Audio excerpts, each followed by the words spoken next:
Most people solve the wrong problem. When money feels tight, the instinct is to earn more, get a raise, find a second job, work harder. And while income matters, it turns out that most people who increase their income don't actually end up with more money, they end up with more expenses. The problem was never the salary, the problem is what happens to it. There's a concept economists call lifestyle inflation. Every time income goes up, spending goes up with it. A bigger apartment, a newer car, better restaurants, more subscriptions. None of it feels like a decision. It feels like a natural progression, a reward for working hard, a reflection of where you are in life now. But the financial result is identical to before. At the end of the month, there's nothing left. The number in the paycheck is different. The number in savings is the same. This is why two people earning the same salary can end up in completely different financial positions after 10 years. One of them bought a bigger car every time they got a raise. The other kept their expenses flat and invested the difference.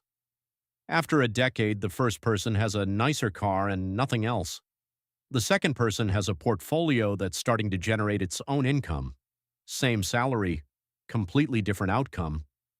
The variable wasn't talent or luck or opportunity. It was the gap between what they earned and what they kept. The real equation isn't income minus expenses equals savings.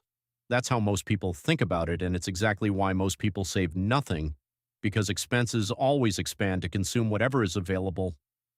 The real equation is income minus savings equals what you're allowed to spend. Flip the order and the entire dynamic changes. Savings stops being what's left over at the end of the month. It becomes the first fixed cost, non-negotiable, automated, and invisible. You don't decide whether to save that month. You already did on payday before you saw the money. But there's a deeper problem that no budgeting trick can solve on its own. A salary has a ceiling. You can negotiate it, optimize it, switch companies for a better one, but it is fundamentally a single source of income tied entirely to your time. And time doesn't scale. There are only so many hours in a day, only so many years in a career. The harder you work within that structure, the more you hit the ceiling. And the more dependent you are on that single source, the more fragile your entire financial life becomes. Most people are one event away from crisis. Not because they earn too little, but because every euro they earn is immediately committed to an expense. A layoff, a medical bill, a company restructuring, any one of these can collapse a financial life that looked perfectly functional from the outside.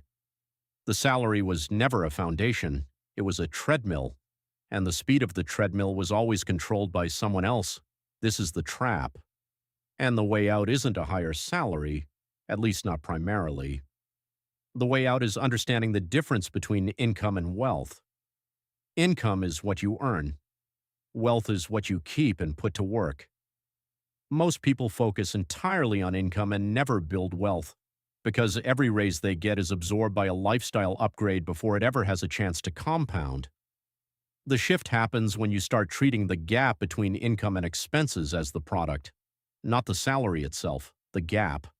Because the gap is what gets invested, the gap is what buys assets, and assets, index funds, a side business, real estate, are the things that eventually generate income without requiring your time. That's the exit from the treadmill, not a bigger paycheck.